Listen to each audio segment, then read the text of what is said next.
and the people that are homeschooling right now, they're raising the next leaders for the next generation. Madeline's going to be mad I use this, but it's called epistemological self-consciousness. Why do I believe what I believe? The textbooks that are being used in government schools that have been used for decades now, they're not neutral. You know, what they say about... Now we know they were all published under Ghislaine Maxwell's dad. You know, it's Exactly. It's like, why? These people aren't neutral. The old phrase, more is caught than taught. Well, that applies to government school too. More is caught than taught.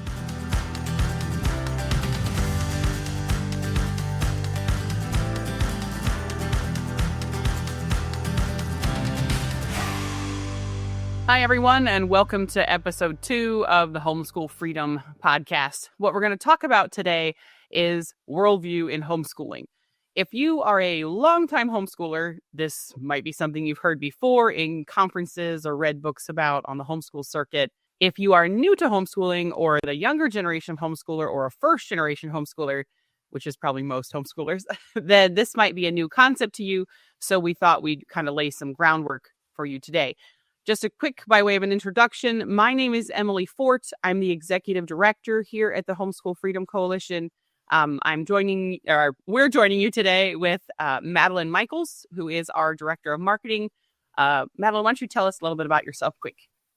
Yeah, so I was homeschooled K through 12. I care about this topic a lot. I worked at a homeschool curriculum company selling curriculum for a number of years. And so I got to meet a lot of people out on the homeschooling convention circuit. I got to really get to know homeschoolers, and I just love it. I love it very much. I care about these people, and the people that are homeschooling right now, they're raising the next leaders for the next generation. Like I believe that with all of my heart and soul, that it's going to be the homeschoolers that lead us into the next generation. So the worldview that we have and that we're taking with us into homeschooling really matters. And I think you have to kind of stop and remember that everybody has a worldview. You know, the teacher at your kid's school or your pastor or your friends, like nobody is just kind of sitting there watching. Everybody has a lens with which they see the world. And I think Charlie Kirk's assassination was a very obvious peek behind the curtain for a lot of people to see the worldview of a lot of government school teachers. I mean, there's never been a more obvious, these people actually believe this. This is a worldview of death. Yeah. It's like they're not neutral. They're not sitting there going, this is my job is to teach ABCs and I'm just going to kind of, let parents do their job. No, they have a worldview and they want to impose it on our kids. I think the thing there is, so what people tend to do is Americans, as a rule, as a result of government education, but that's another point. Americans tend to be very individualistic in their thinking. So that teacher is a radical. That teacher is, pro some of this perverse stuff that we see in schools. You need to recognize every single human being on the planet has a worldview. And when you see a whole bunch of teachers saying the same stuff, we need to stop thinking about them individualistically and start thinking about them collectively as part of a worldview. A shared worldview there's a group of them, a bunch of them, probably thousands and thousands of them that share a worldview that thinks that that's okay. And so it's identifying that people have worldviews and then identifying that they're not just everyone has their own individual, but when you see a lot of them sharing the same talking points, then you're getting away from individualistic thinking and you have to start thinking categorically. Okay, what is a worldview? Who has one? And what does it mean when we look at the worldview of government education? That's kind of where we're trying to get, I think. Well, and I think something else is that, we've talked about this before, but, all these teachers that were fired after the assassination of Charlie Kirk, right? Everybody saw videos, everybody saw clips on social media of what they were saying in classrooms. And so we might think they exposed the real bad apples. Thank God they actually said it out loud. Somebody got it on camera because now they're gone. No, like you just said, Emily, this is a collective worldview that they share. The school administrations aren't surprised. They didn't go, oh, wow, I didn't know this teacher was crazy. I'm shocked. Right? It's like, no, they knew also that they have to cover their back and they had to fire these teachers because they're already losing students every single day, right? And so if they didn't fire these teachers, they knew that the downfall was going to be even greater. They're going to lose even more. And so don't, like you just said, we can't sit and go, well, thank God, those bad people were exposed, because there's not just one or two, it's not just a few. And this is not the same world, of the 70s, 80s, and 90s, where you can just kind of hope that for the most part, everybody's good. For the most part, we all kind of share the same values. That's just not the case. I think it's very obvious now, especially with social media, you can see that's just not the case. Right. So getting to the worldview heart of this. So if everyone has a worldview, which they do, everyone looks at I mean, we've all seen this in our friends. We can watch the same news event and come to totally different conclusions and take totally different actions as a result of it. Why is that? Facts are facts, right? Well, facts are interpreted. That's what your worldview does. Your worldview watches a historical event happen on the news. Your worldview saw COVID. Your worldview saw these things happen, and your worldview informs you and helps you interpret those facts and make conclusions about the world around you, make conclusions about your own life, what you should do, what you should believe. And so that's why you see such polarization, is we have people from one worldview looking at the facts and coming to totally different conclusions and thinking we need to take totally different actions as a result of it. And so we have to, okay, so there's a couple of macro level points here. Number one would be, is anyone neutral? And I want to talk about that for a few minutes here in a second. The next thing is it behooves, and I like, if the Homeschool Freedom Coalition accomplishes nothing but this thing right here, I would consider my life well lived. It behooves every parent who is taking up the responsibility of trying to educate themselves and their children to think about their worldview. This is step outside of what you believe, above yourself, and recognize, why do I think what I think? Why do I see facts and interpret them a certain way? Why, when this historical event happened, did I assume this thing, which I now think is wrong? I have come a long ways. I now know that, I've learned so much since I became an adult. If you're in your mid-20s, what you thought at 17, you don't think anymore. And what happened there? Examining your worldview, becoming what they call, in the big philosophical term, Madeline's going to be mad I use this, but it's called epistemological self-consciousness. Why do I believe what I believe? Why do I think what I think about every single social topic out there? And I'm talking, why do I think what I think about money? Why do I think what I think about marriage, about children, about parenting, about my spouse, about my in-laws, about every single topic? Why do I think that? If you came out of government education and you now realize with your own children what a dumpster fire that was, you have to take some time to analyze what you believe, why you believe it, and start to do the slow work of untangling a worldview that you were given when you were far too young to have chosen it. Okay. So you didn't, you hear this a lot about homeschoolers. Oh, they're just indoctrinating their kids. Yes, we all are.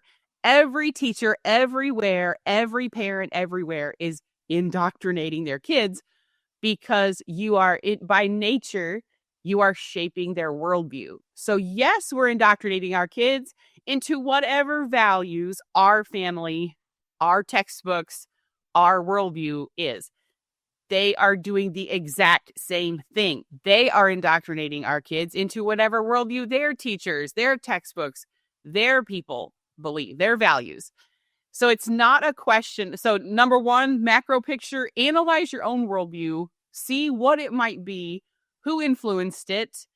Do you actually even believe half the fundamental principles behind it? A lot of government school graduates now turned, the last 5 years has seen a resurgence of young conservative families starting to homeschool, trying to get out of the cities, be self-sufficient, working community.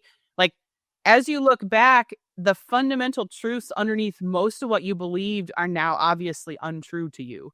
And so do some work to it will be work. I know adults in their 60s who will tell me these are like, people who read a lot and they're passionate about homeschooling, and they'll tell me I'm still unlearning stuff that I learned in government school, because they get you when you're so young that it just becomes like these foundational ideas.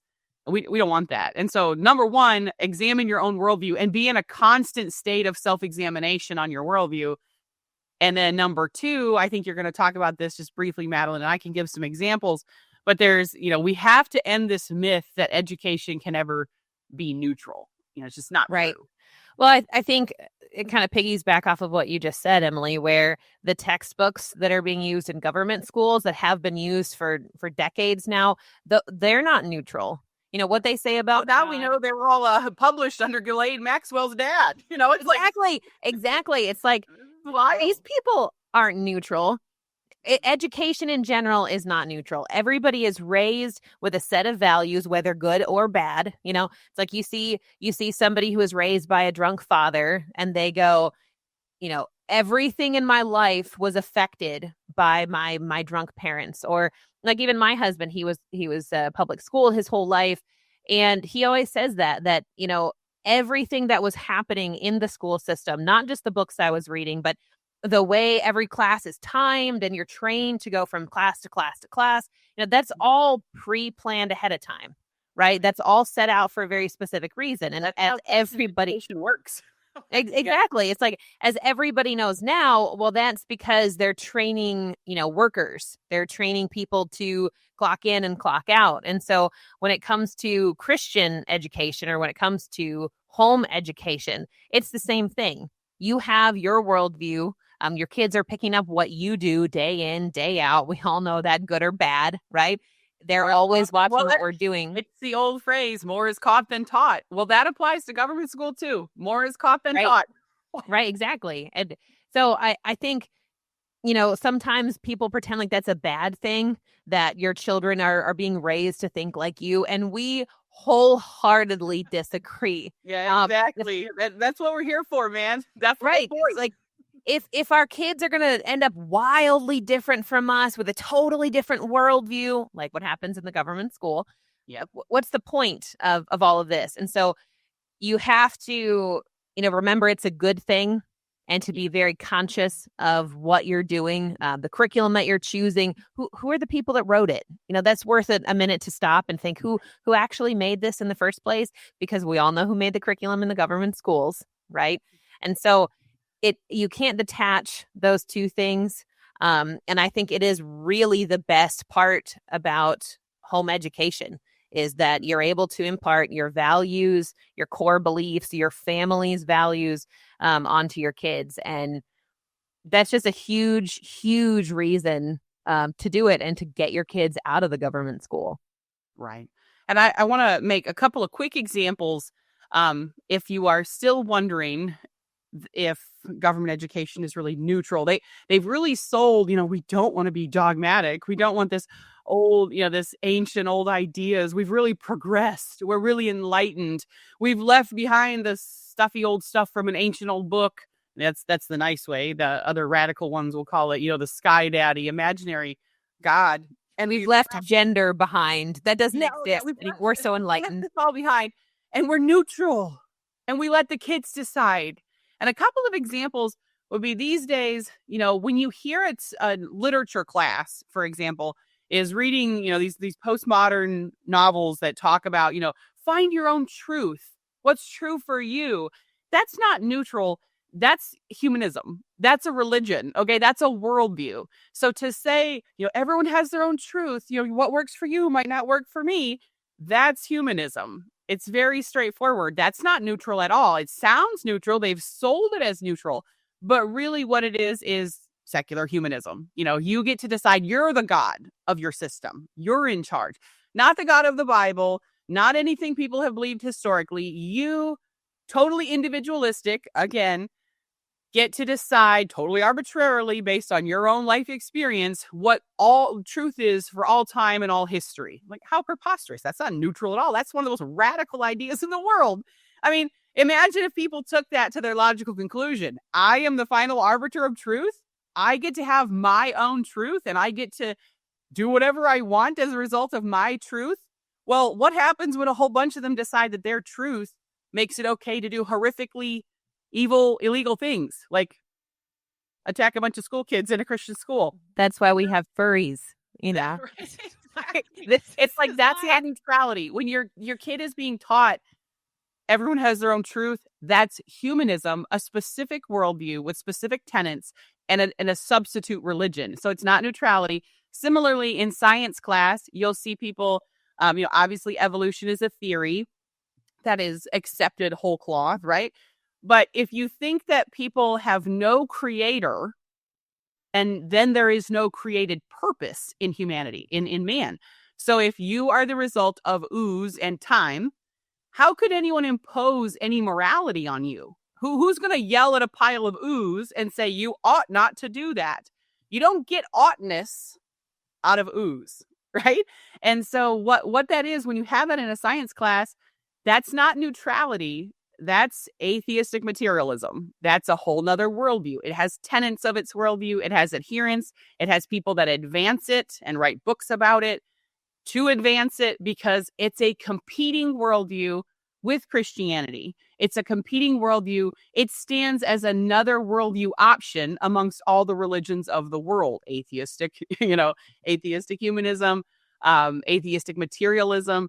These are worldviews that people are hearing described in government school as neutral, but there's absolutely nothing neutral about them. We have the same thing. I mean, don't even get us started on like health class or sex education, where you get to choose your own gender. You get to choose your own, I mean, it's basically a buffet of life. You can go through and choose what gender you are, what gender you're attracted to. You can choose to sleep with 50 people, 200 people, 1,000 people. It doesn't matter. Well, that's a complete, they act like that's neutral. And if they choose that for them, that's their personal choice. But this goes to the heart of like people's very moral formation. If you tell a 5-year-old they get to pick their gender, and you tell a 5-year-old they get to pick who they're attracted to, and as a fluid concept, and you tell a 5-year-old they can sleep with 40 people, 50 people, 200 people, 500 people, and do all sorts of things, and it'll be totally fine, and your life will be great. That's a totally secular worldview. It's not neutral at all. It forms the moral character of that child in a way specifically that they are not neutral in any way about anything, because they have to believe that about themselves now, because they were told it during the years of moral formation, during the most critical years of figuring out who you are, why you exist. What's sold as neutrality, sexual ethics are a buffet and you get to pick and choose what you want. It's not neutral at all. It actually deforms the moral character of a child at a very young age. It's absolutely part of a worldview, absolutely part of a religion. And when you have like, here, this is my last one. I could do literally 50 of these, but I'm going to just do one more. But it's the idea in the in civics class, in government class, they learn, religion and politics, they shouldn't mix. And you hear this trickle down into Facebook comments, and you see this trickle down into society where people say things like, well, you shouldn't bring business or you shouldn't bring politics into business. If you should just bake the cake. You see that trickle down all the way into society. But it's the idea that the government should never have anything to do with religion. Well, that right there is a religious idea. That right there is a secular idea of secularism. That's an ism, right? It's a worldview. That's a tenet. That's what they're saying is government and other religions shouldn't mix, but government and secularism should. They are asserting their worldview, secularism, should stand above all other worldviews. And the way they do that is by saying, no, we can't have religion mixed into our politics. That's a tenet of their own secularism, their own worldview. And so they've cut off at the knees. So many millions of Christian kids have heard since they were 5, 6, 7 years old in government school that you can't mix religion and politics. They've been trained in a not neutral, but totally secularism world to believe that you can't mix religion and politics.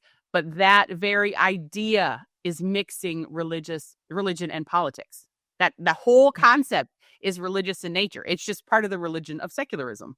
And so we have to recognize there's absolutely nothing that anyone does on planet Earth ever is really truly neutral. It's all informed by their worldview.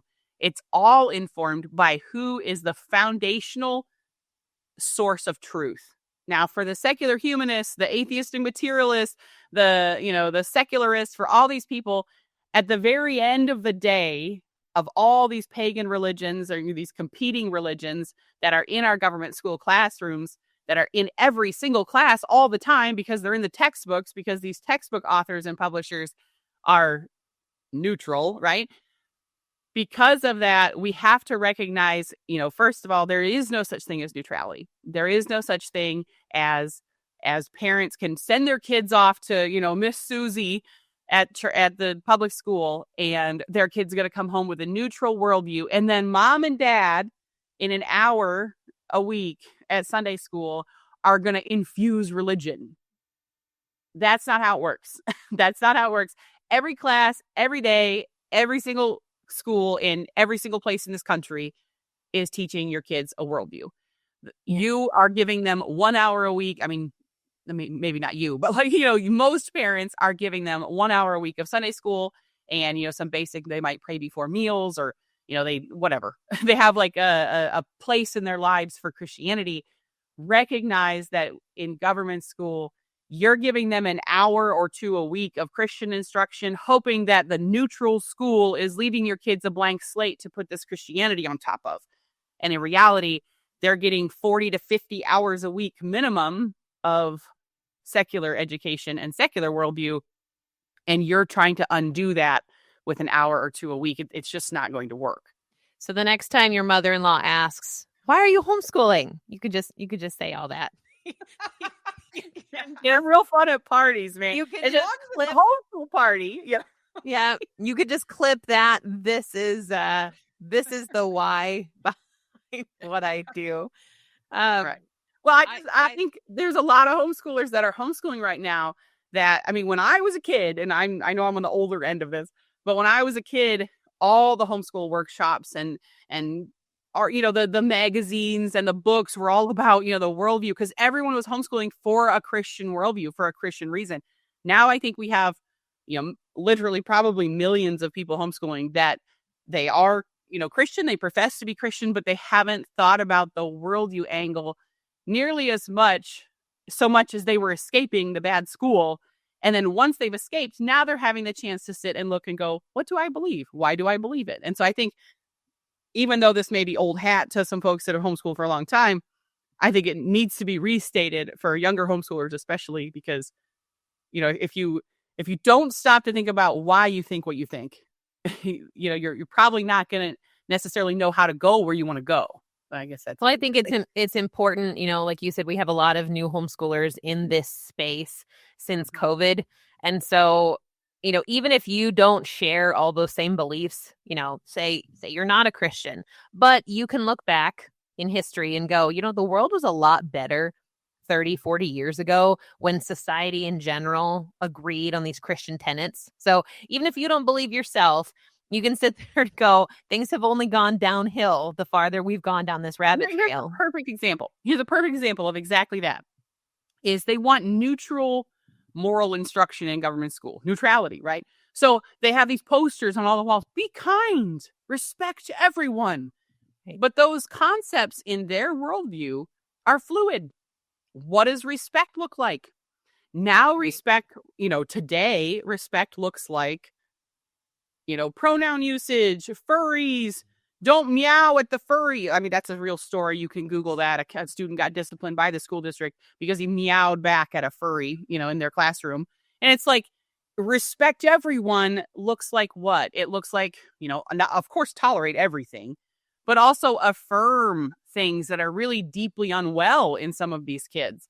And it's like, taking this as a non-Christian homeschooler listening to this podcast, which you probably wouldn't have gotten all this way, but thank you for sticking around. But taking that concept of be kind, respect everyone, what does that mean today? And why does it mean that? Well, today, respect everyone means tolerate everything, affirm their choices, no matter how self-destructive they might be, or no matter how, the consequences of them. Well, if you back that up to 50 years ago, when people said respect each other and be kind, what did they mean then? Well, 50, 75, 100 years ago, when they said those words, those were based on biblical principles. What is kindness? Well, sometimes kindness is saying the truth in love. Sometimes kindness is not affirming someone when they're making a decision that could harm them, or make it more likely their future is very unhappy. It's like, see, that's the trouble with neutral, moralistic, education, is you don't have to be a Christian to recognize that unhooking our morality from the Bible has made it all totally fluid. And so we can't really teach kids to be kind unless, again, we go back to this individualistic kindness for me is X or Y. Kindness for you is totally different. It's like how, so that's, if you want totally fluid definitions and totally individualistic ethics, you can go ahead and unhook them from the Christian foundation that gave those words meaning.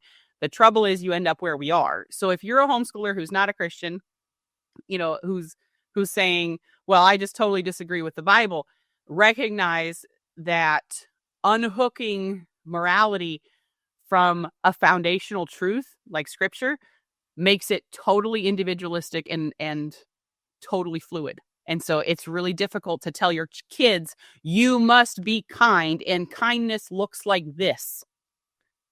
They're going to grow up and eventually go, well, I've decided for me, kindness looks like something else.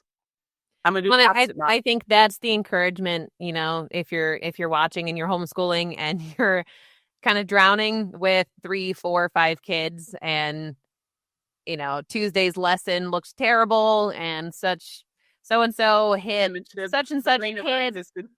Yeah, it's like, it gets to be every day is kind of a grind sometimes. And so that is our encouragement to you, is that what you're doing is shaping souls. What you're doing is going to change the face of this country, period. Because Amen.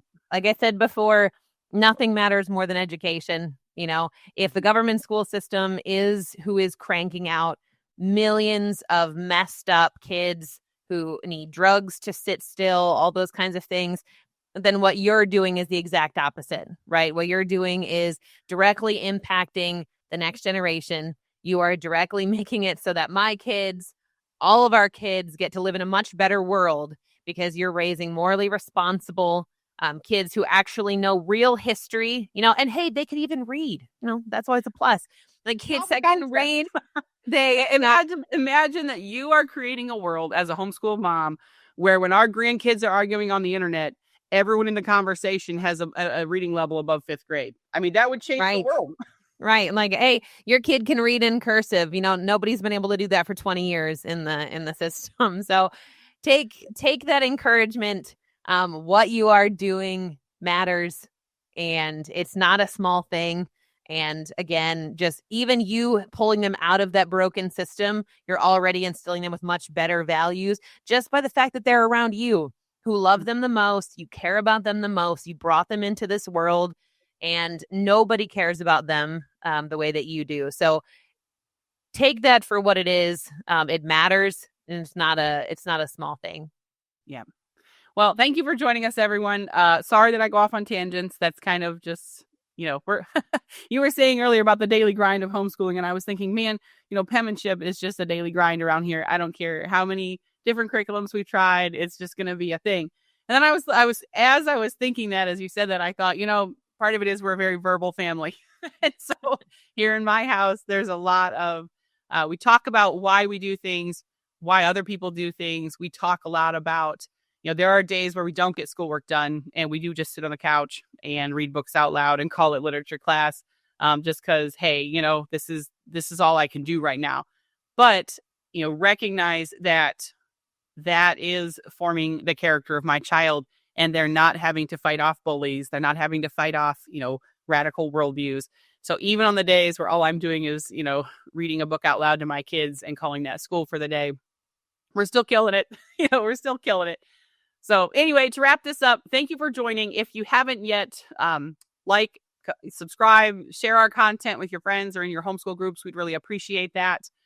If you have questions, follow-up questions, worldview questions, if you strongly disagree with something we said, or strongly agree, we'll always take agreement. Feel free to comment. We'd love to hear what other homeschool, especially younger homeschool moms, are thinking. I'm always interested to hear what is motivating people to homeschool and what they are thinking about homeschooling once they're just getting started. Like, what's the worldview that's going on here? I'd love to hear what y'all are interested in. And then the next thing is, I know, stay tuned, because I think next week we're going to talk about what it means for homeschooling to see the Department of Education dismantled, and what it means and what it doesn't mean. And I think that'll be interesting for folks. So join us next week.